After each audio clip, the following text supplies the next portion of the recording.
Today we will be learning chapter number 1 in maths titled Rational and Irrational Numbers. I request you to kindly go through this video lesson attentively and diligently. If you have any queries in this chapter or any of the upcoming chapters, kindly note them down and we teachers will try to clarify them once the school reopens. Thank you and God bless you. Let's begin with the lesson.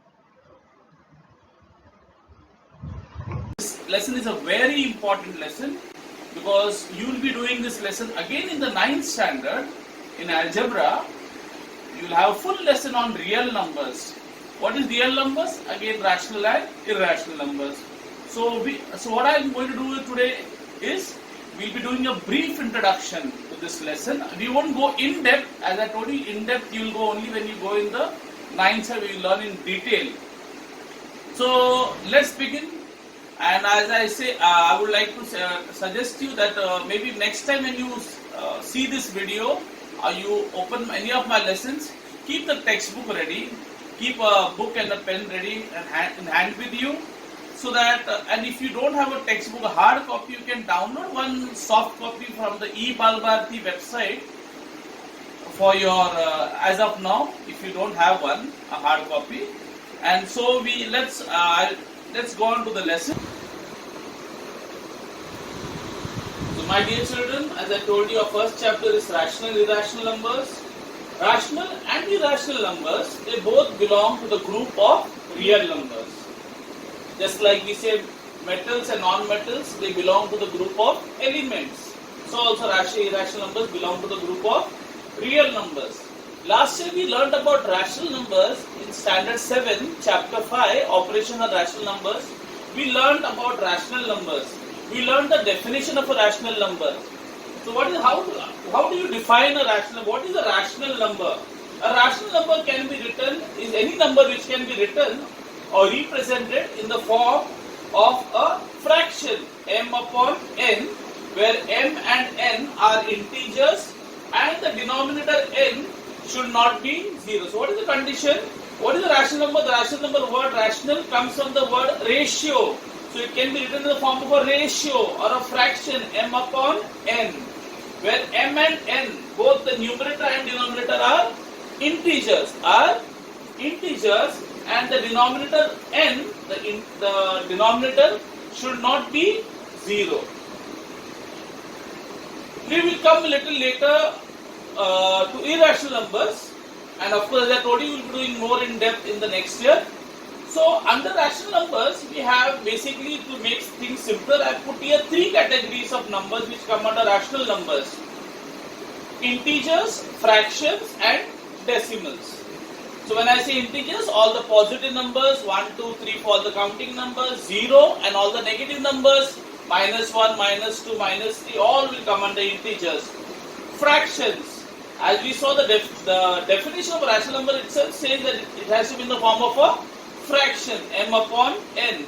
So under fractions, you can have all types of fractions which can come under rational numbers. What are 3 types of fractions you have?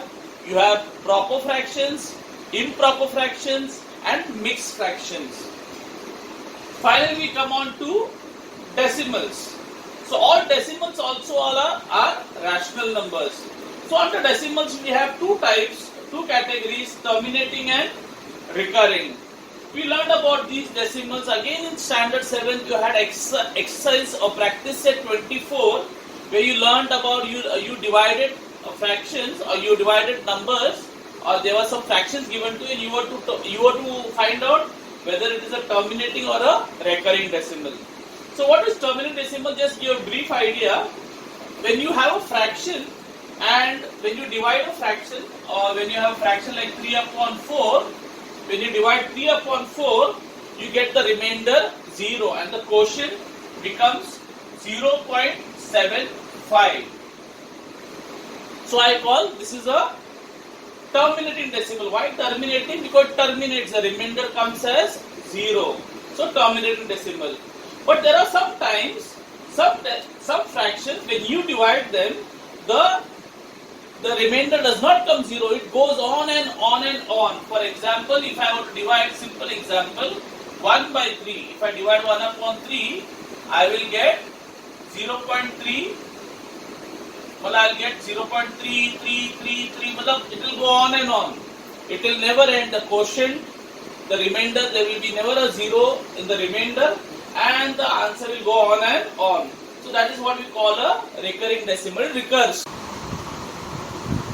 So boys, we just saw what are rational numbers. So what are rational numbers? Simply speaking, all integers, fractions and decimals come under rational numbers. So in very simple, there is no way, there is no need to remember the definition. Just remember integers, fractions and decimals. Whether they are recurring decimals or terminating decimals, they all come under rational. So what are recurring decimals? So when you divide 2 by 3, you get in the quotient you get 0.6666. So that you will not get a remainder 0 at all. So the quotient, in the quotient the number 6 will keep on repeating. So this is what I called a recurring decimal. And if you divide 3 by 4, you get something called as a terminating decimal. So in your quotient you get 0.75. Why? Because the remainder comes as 0. So you get a remainder 0 and your quotient gets completed. But here the quotient remains incomplete. It keeps on recurring. So this is a recurring decimal. This is a terminating. There is nothing after this. Okay. Now having learned what is rational numbers, we try to understand what are irrational. So what are rational? Recurring and terminating decimals. So what is irrational numbers then? So let's see what is irrational numbers. So what are irrational numbers? Decimals which are neither recurring nor terminating. So in the quotient, the digits will not recur and it will not terminate in the sense you will never get a remainder 0. Is it clear, boys? Okay, so ulta of that. What are rational numbers? Recurring and terminating decimals are rational numbers. But decimals which are neither recurring nor terminating become irrational numbers. For example, let's see, if you take a square root, last year you learned how to take square root, find square root by division method in your practice set 30 in the chapter number 6, 7th standard.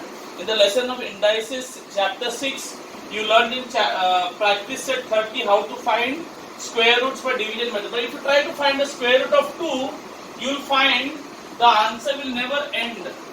The quotient will always go on, like 2.306, 3.23.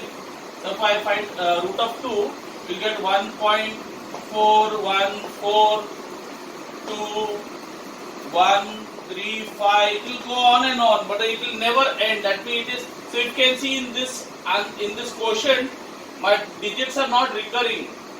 Neither recurring nor am I getting a decimal 0 or remainder 0.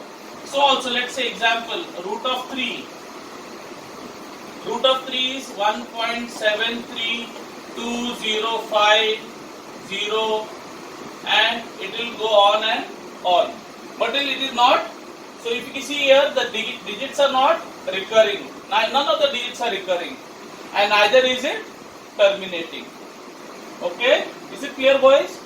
So let's say I'll give a small example. Let's see if I do 10 divided by 99. What will I get when I divide 10 by 9? I'll get 0.10101010.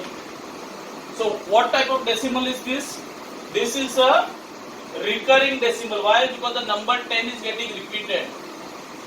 At the same time, if I give you one decimal, let's say there is a decimal called 10, 100, 100.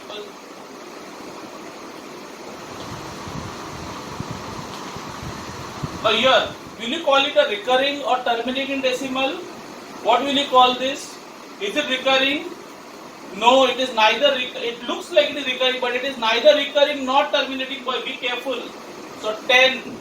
Then who's this? After 10, 10 is not getting recurring. 100. Then comes 1000. Then comes 10,000. So this becomes a irrational number. This becomes a irrational numbers. Okay, is it clear, boys? So this is a rational number. Why? Because the digit 10 is recurring 10, 10, 10, 10. But here 10, 10, it is 10 के बाद it is 100, then becomes 1000. So this is irrational. But this thing becomes a rational. So be very careful. Sometimes you may feel it is recurring, but it is not actually recurring. Am I clear, boys? So in short, if I want to tell you that if you take a square root of a non-perfect square, you will always get a irrational number. But if you take a square root of a perfect square, for example, root of 9. Now 9 is a perfect square. Why perfect square? Because the root of 9 is possible. Root of 9 is what? What is the root of 9? 3. And 3 is a what? Integer. Because 3 is 9. So square root of 9 is 3. So square root of 16. What is square root of 16? 4. Why? Because 4 4 is 16. Clear?